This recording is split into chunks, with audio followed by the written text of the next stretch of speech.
For over 2 decades, old-school Runescape has built one of the richest fantasy worlds in gaming. But hidden beneath all the grinding, bossing and skilling is something most players never stop for: the books. Scattered across Gielinor are hundreds of journals, letters, histories and forgotten stories. And for most players, they're just quest items, clicked through, skipped, forgotten. But inside those pages are some of the best stories in the game.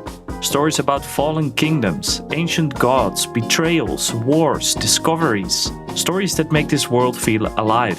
And that got me thinking, what if there was a way to actually experience the lore of Gielinor the way it deserves? Inspired by region-locked accounts such as One Chunk, I spent over 300 hours building a completely custom game mode designed around one thing: the books.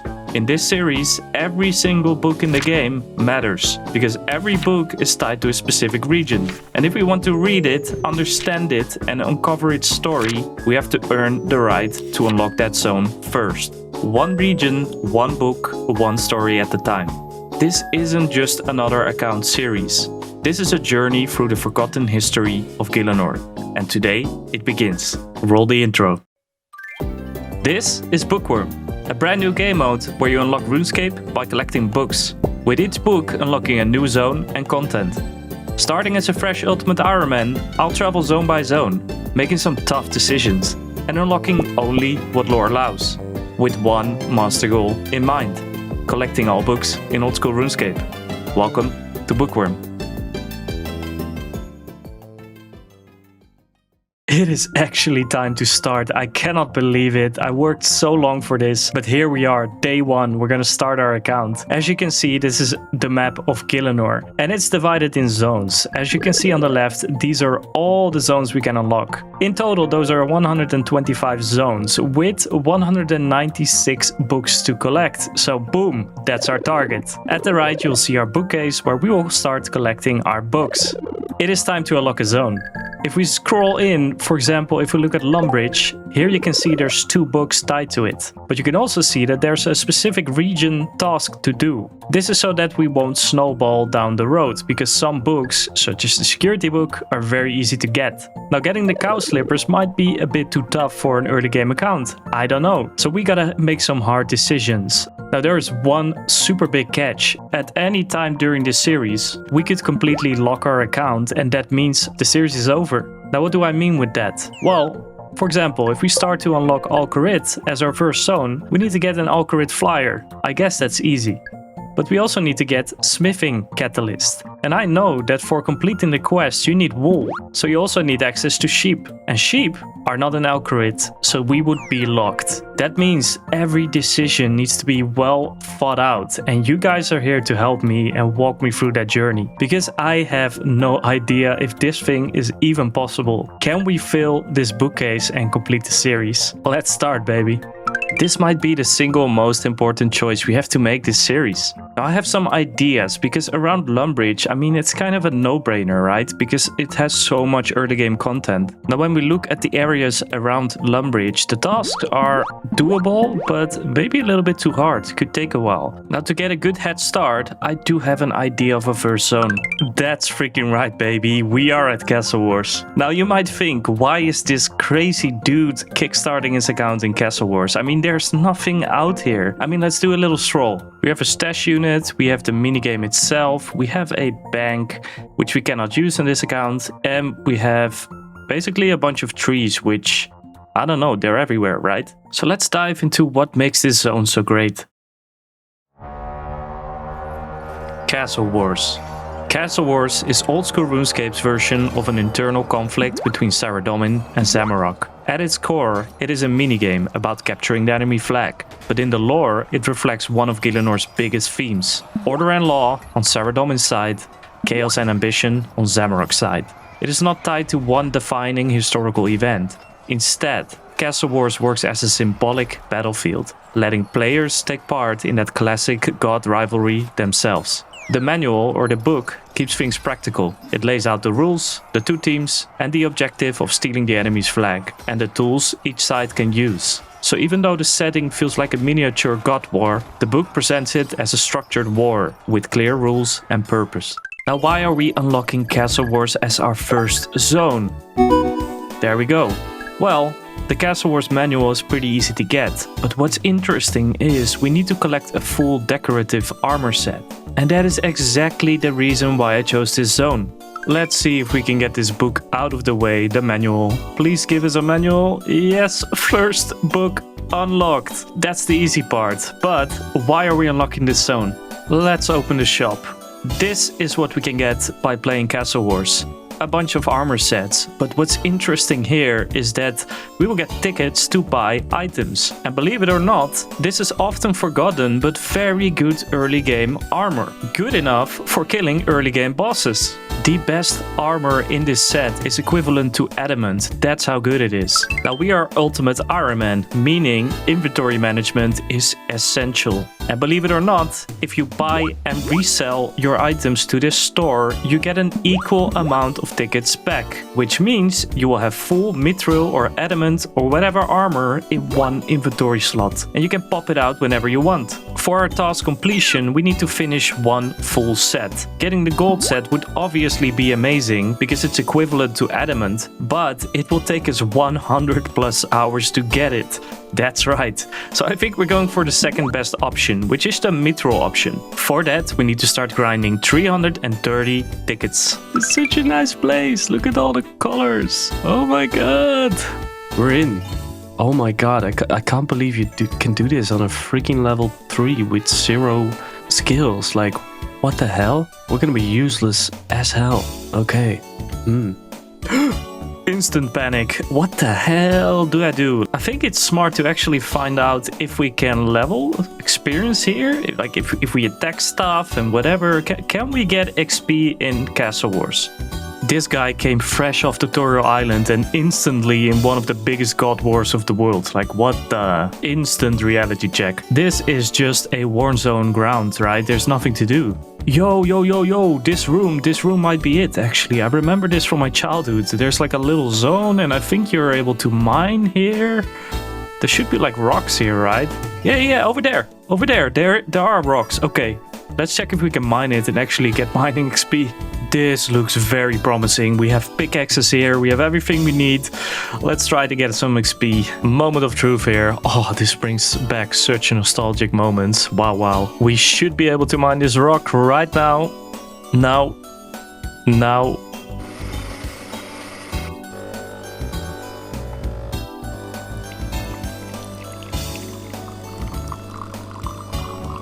I can't believe it took a whole cup of coffee for actually 0 XP. Yeah. I hate being that guy, man, but we're going to be that guy. These are our new best friends. We are going to be AFK gang. Yeah. We gotta spice this thing a little bit up because just standing here is depressing. Let's make a towel. I call it the noob towel. This is going to be our home for the next 40, 50 hours. The God War at its peak, ladies and gentlemen. After working our ass off, we finally got 4 tickets. That is so slow. Oh my god. Game 2 and I'm losing my mind here. I'm going insane. I need something to do, man. I call it the Walk of Fame. The Walk of Fame, ladies and gentlemen. 6 set pieces to get. And every time we get a set piece, we can get off the noob towel. Yes, we can move and AFK there. Very exciting. If this isn't peak content, I don't know, man. Oh, there's actually stuff going on here. Bro, for Sabadak! Yeah. We made it to the other side. We have 80 tickets. We can buy the most expensive part of the set, the plate body. And that means a beautiful collection log. But what's 100 times more exciting is... Now, besides getting tickets, we're also getting plaudits. And with plaudits, I think you can buy these boxes. Look at that. Opening up the last few boxes there, we got 129 tickets. That means more set pieces. And also look at those rune arrows. Holy shit. That's a lot of value. Wow. We already got 2.3 million. What? To get back into the game, we need to drop a bunch of stuff. I was hoping you could use food in there, but I guess not. So we need to drop all these. Can we keep the sacks? I think we can. Not sure if we're holding on to those though. Out of sheer boredom, I made a clan. It's called the Unusuals. Now everyone who is in here can actually help me get all the books in the game. We need a lot of strategy and things to do, and I can definitely use some help right there. So feel free to apply. We have reached the end line. Oh my god, I lost 10 years of my life. It took over 40, 50 hours, but we got it right here, man. We finished the set. And we have a little bit of extra points. And with that, we're buying a cape as well, because it's Fashionscape. We did it. Task complete. Let's cross it all off. Quick little interruption. We have a massive journey ahead of collecting all books in old school RuneScape. And I need all the mental support I can get. So consider subscribing. I cannot believe we already completed our very first zone. Took only like 40, 50 hours. Doesn't matter, we did it. We collected the manual, so make sure... Boom! Oh, that's a beautiful sound. And then we collected the full decorative armor as well. This zone is now perma unlocked. When we click somewhere else, it's just unlocked. Look how great that looks. We're unlocking the world now. So now I think our next zone will be an important one. And we already said we want to start in Lumbridge. Lumbridge may look like a simple farmer's village, but it actually gives us everything an early Ultimate Iron Man wants in one place. Let's start with the Lumbridge castle. Inside we have a spinning wheel for bowstrings, access to cooking, and the start of Recipe for Disaster. But most importantly, the castle is our respawn point. Every time we die, we come back here. And that is huge for an Ultimate Iron Man, because sometimes we want to leverage death mechanics to clear our inventory and reset fast. Once we respawn, we can run to Bob's axe shop for a pickaxe or to the woodcutting tutor for an axe. That is massive, because if we die to empty our inventory for something like a mining or woodcutting trip, we instantly grab the tools we need and get moving again. Just outside the castle walls are the tutors, who give us early access to runes and arrows for training. And on top of that, Lumbridge has cows, chickens and other great early training options. Plus the cow boss, Brutus, to kickstart our prayer training. So Lumbridge is not just a classic starting area. For this account, it is one of the most practical early unlocks in the game. We're about to do it right here, unlocking Lumbridge. It's done. We cannot leave this zone until we have the security book and the growth principles, but most importantly, we need to equip cow slippers, which means we need to prepare for a cow boss. Massive moment right here, the home teleport. We can actually use it because we unlocked Lumbridge. This is going to be so awesome. I feel like we can finally start this account. Lumbridge.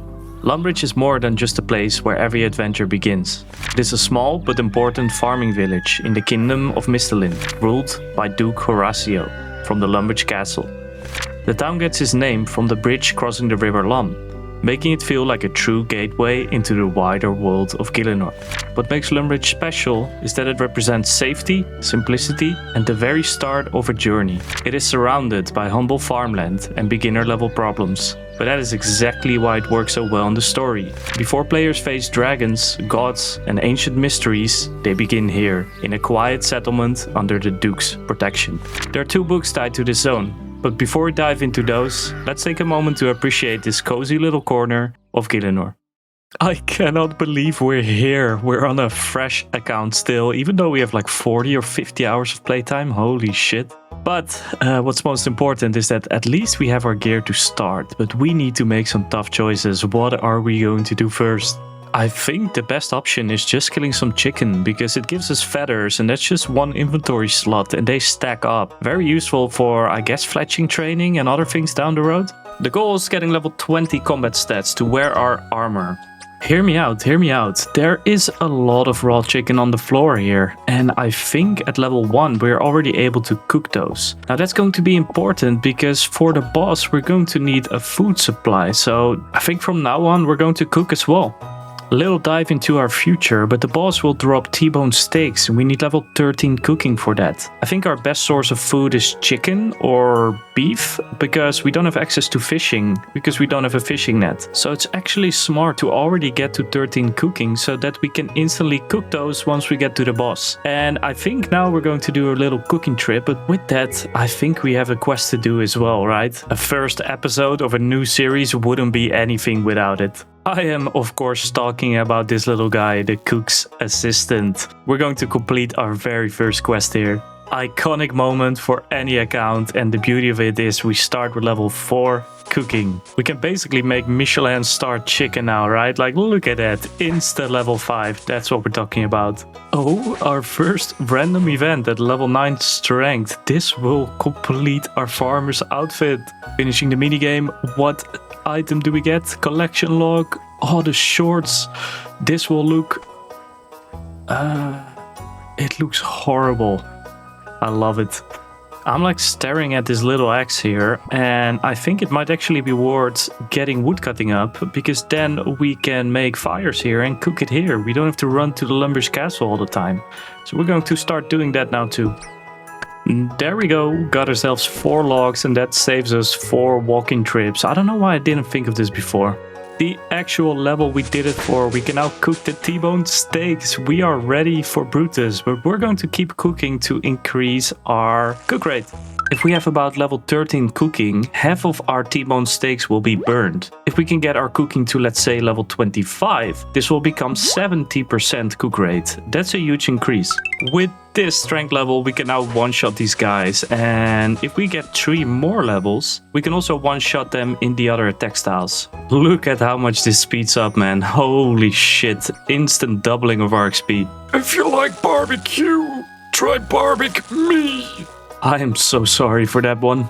Biggest level on the account so far, level 17 strength. That means we can one-shot chicken no matter the attack style. So let's get everything to 20. And as I say that, here's level 20 cooking. What?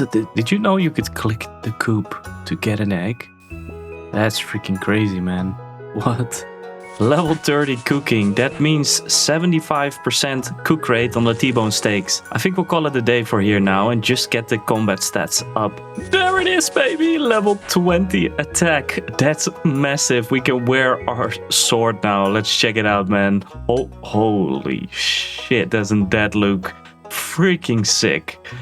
Oh my god, it looks so much better than I could ever imagine. Holy shit, what a banger. Now the thing is though, it gives us quite a strength bonus, but for now, because chicken they have 3 HP, it doesn't really speed up our attack, actually it slows us. So I guess after these kills, oh it's so beautiful to hit with it, we're gonna keep on smashing them because it's just better XP.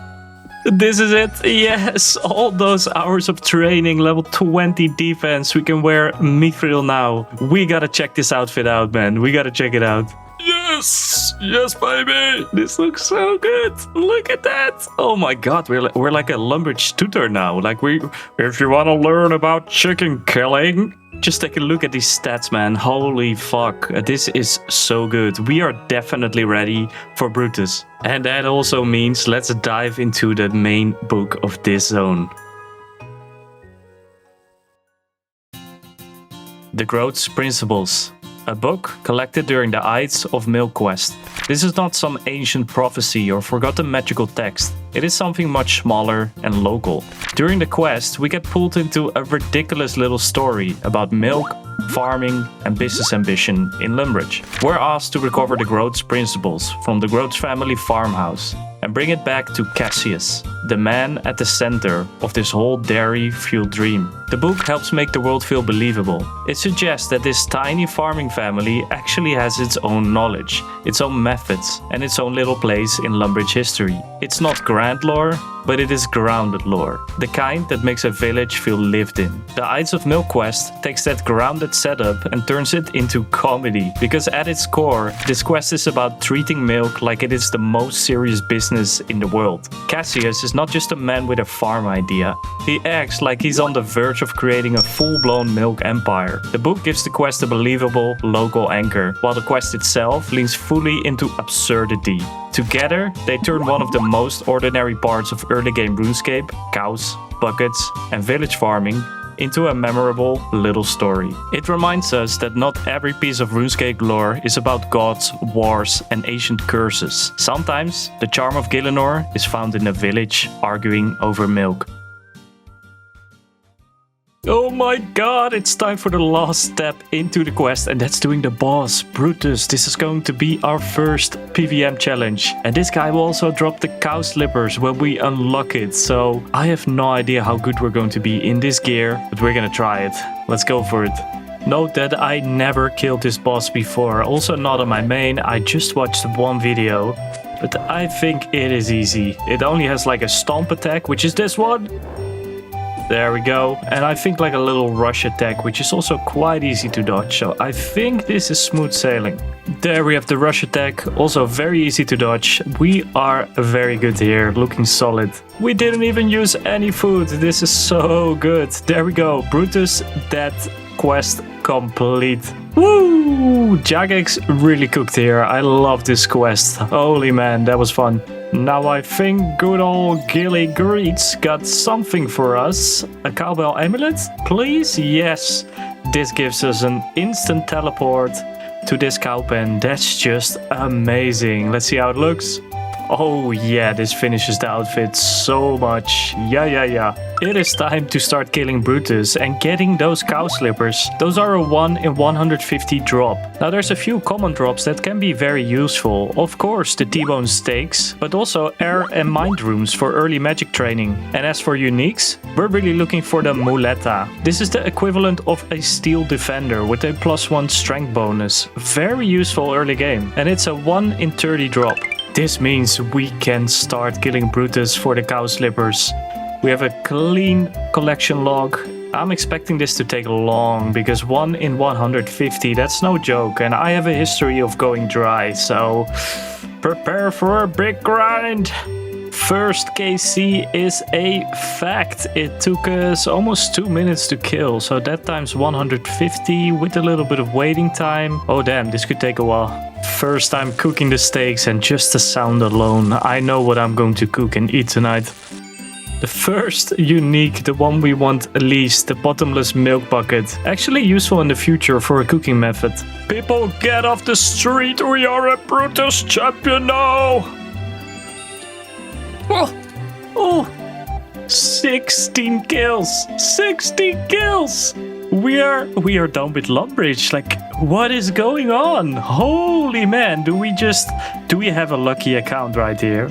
We have one more book to unlock and then we're done with Lumbridge, and this is actually super easy. Everyone knows this, but you can buy it from the general store. There it is, security book.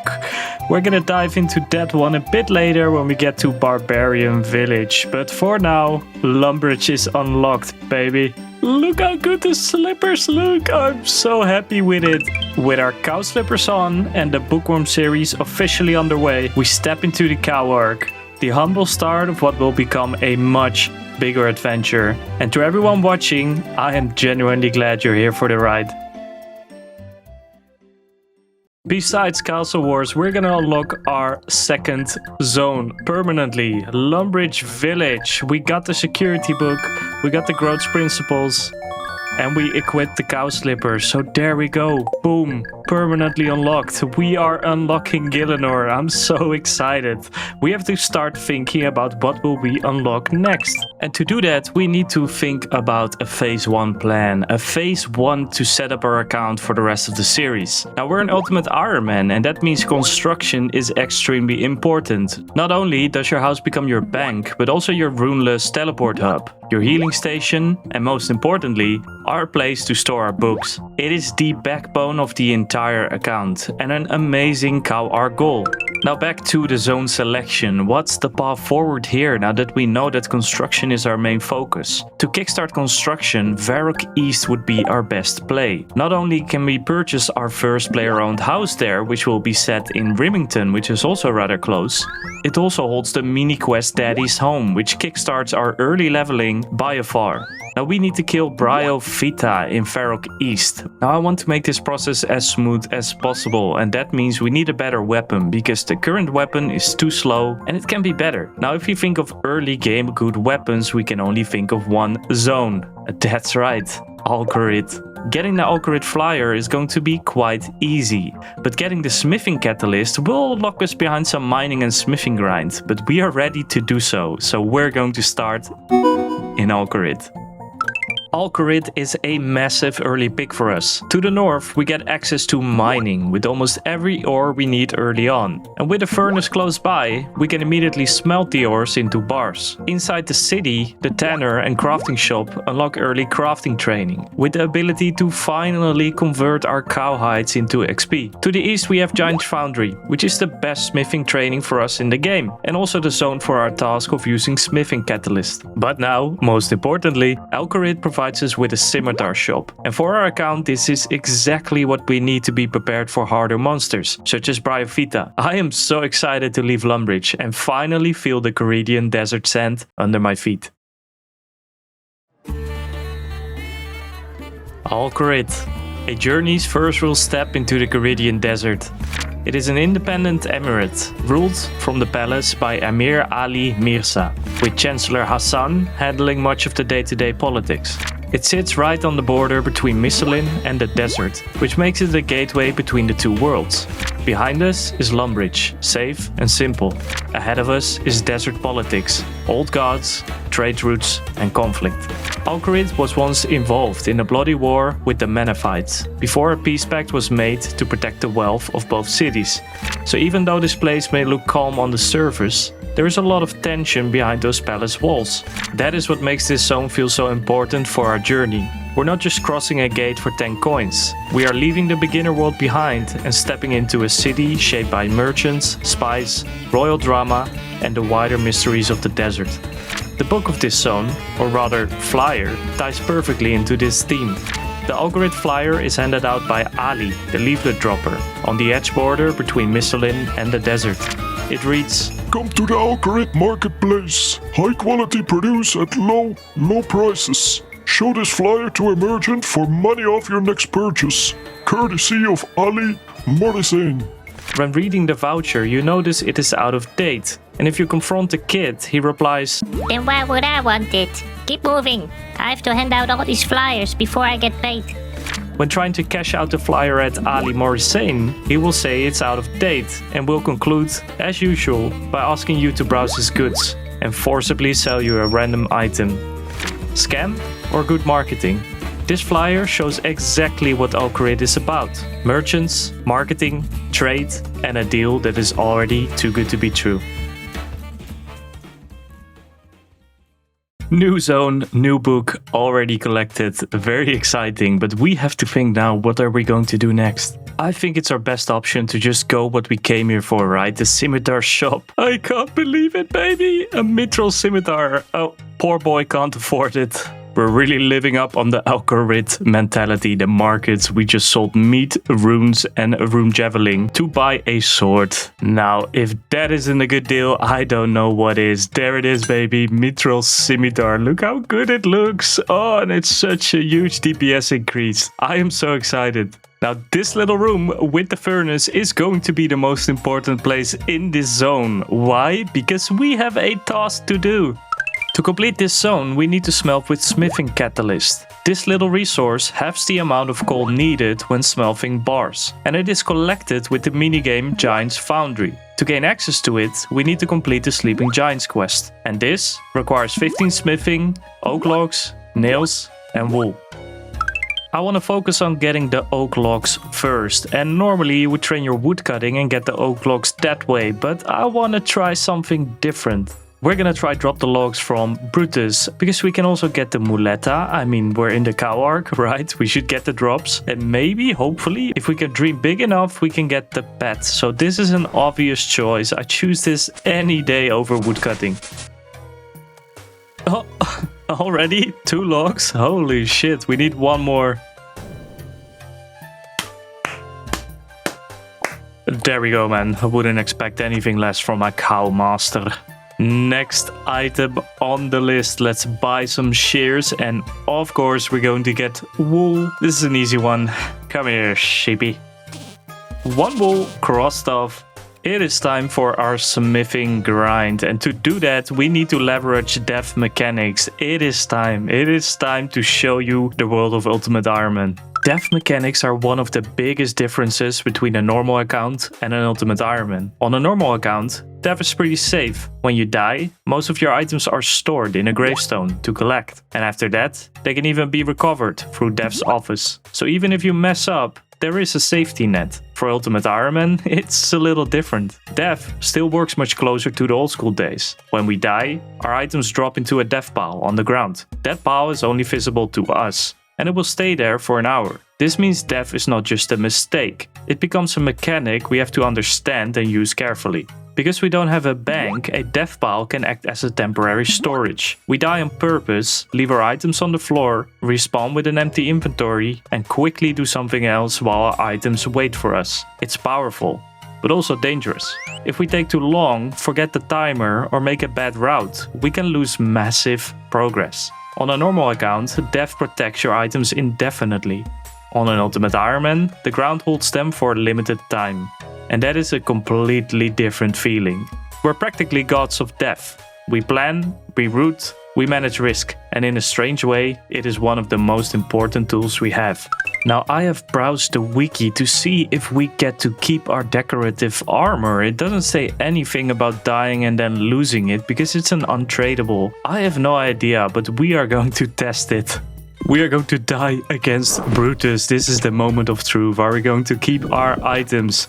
I have no idea. Let's do this. Oh my god.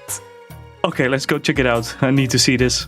Almost there. There's our death pile. And yes, we still have the decorative armor. We have everything still there. It freaking works, man. Yay, let's get a hammer and we're gonna do some mining. And this moment right here is the sole reason we started in Lumbridge. We have easy access next to the place we die, and our death pile is also close, and we can immediately start mining. I am so happy we took this zone. Now it's good to keep the timer of 1 hour in mind, because if that runs out, it's bye-bye items. So, I mean, we gotta stay focused at all times. I don't know what it is about these mines. It is one of the most vivid memories I have as a kid playing here. Mining copper, it just does something to an early account, right? Now we need to make a few bronze bars until we can do iron, and our goal is level 15 smithing, so that shouldn't take too long.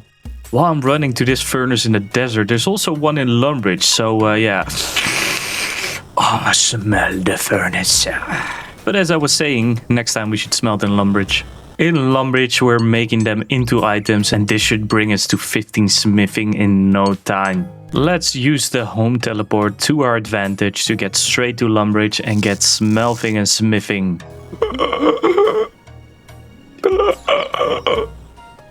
I don't know, the smell of the Lumbridge furnace, it just doesn't do it as much as the Al-Kharid one. Look at that, level 200 total. Grats, bro! I am still alone, by the way.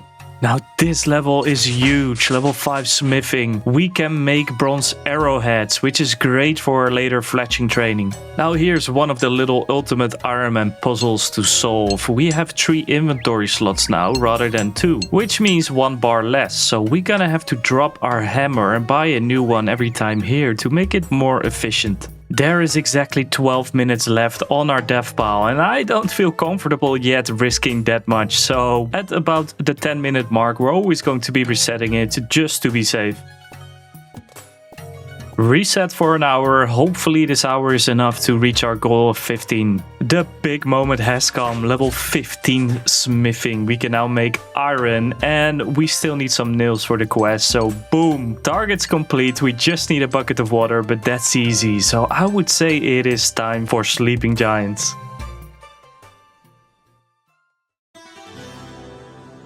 Sleeping giants.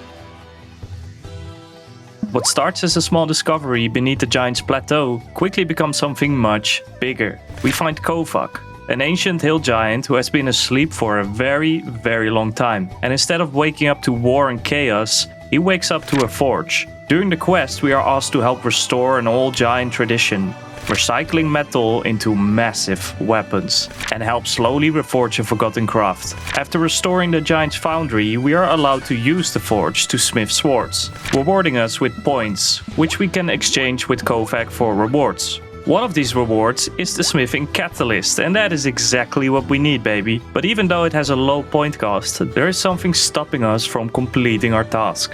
As you can see here, the smithing catalyst is only 15 points. I would mean that's just one sword, I guess, so that's very easy. But when using it, you're using coal. And to be able to use coal, you need to be able to smelt steel. And for that we need level 30 smithing, 5 more levels to train. Now, to start making swords in Giant's Foundry, we need recycle metal. And much as in real life, using 2 types of metal rather than 1 makes for a stronger binding process. With this in mind, our only option at the moment is mixing bronze with iron. Normally you'd mine the ores and smelt them into bars to use, but we have a better option. I'm talking about good old Louis' Armored Legs Bazaar. Louis sells plate legs, which we can use for our swords. Now, I don't know yet if we burn a lot of money this way, but let's find out. What are you selling us, Louis? Louis. An iron plate leg is 280 coins and a bronze plate leg is 80 coins. Now we need 7 of each, so with some rough calculating, that would be about 2.5k cost per run. I am so curious how much money we will earn with this. Is this actually profitable? Let's do a run. I'm not very sure if Louis is happy with this, but hey Louis, we gotta do what we gotta do, man. Here we go, man. We have 2.3k now, and that's 6.6. We are actually profiting 1.5k, and look at that, level 30 smithing. Already hit our goal. We can get our smithing catalyst. We actually did it. Oh my god. This took less than an hour. Level 30 mining. We literally did everything. We can finish the zone right here, right now. Let's do it. Let's get our goal. There we go. Zone complete. One last smell. And there we go. A steel bar. I cannot believe it. Back in the place where it all happens. I cannot believe we're already permanently unlocking our 3rd zone, Al-Kharid. Obviously we got the flyer, yes, we got it collected, and we just used the smithing catalyst. Boom! This zone is now perma unlocked. Look at that, we're gonna see so much more green. I am so happy with this. But now, oh my god, we have to choose our next zone. Now our next choice would obviously be Varrock East. But you know what? I think it's too soon to kill Bryophyta. I think we need to do some combat training. And when I'm thinking about combat training plus maybe earning a little bit of coins for gear or anything else, I am of course thinking about Barbarian Village. I also promised myself that I want to challenge myself a little bit. And getting the Skull Scepter is not going to be an easy task. But you know what? Challenge accepted. Boom.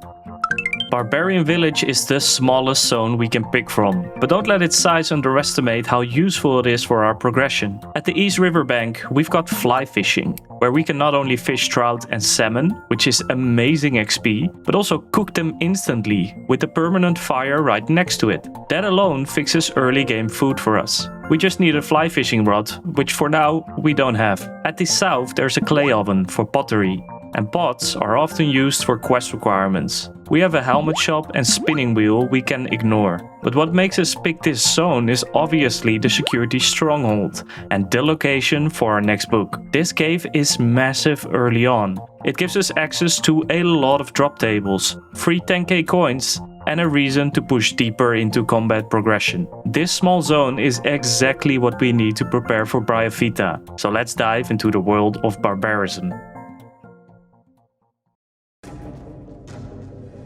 Barbarian Village. This village is officially called Gunnarskroon, named after the old barbarian warlord, Gunnar. The barbarians here are descendants of Romanic tribes who came south from Berlecca during a crusade against magic and runecrafting. They believed that magic was something that belonged to the gods, not humans. But over time, the war efforts failed, tribes were scattered, and this village became a temporary outpost between Varrock and Valador. Eventually, they stopped moving, settled down, and this became their permanent home. Now let's get a little freaky. At the center of this village is an entrance to something. It looks kind of deep and dark. We asked the wandering barbarian Litara about it. She replies, "Yeah, tell that to my brother. He still hasn't come back. He's an explorer too." When the miner fell down that hole he'd made and came back babbling about doors, questions and treasure, my brother went down to explore. No one has seen him since. Lots of people have been down there. but none of them have seen him. Let me know if you do, will you? We slowly ascend into the cave's depths, and when we arrive, we cannot believe it. It's him?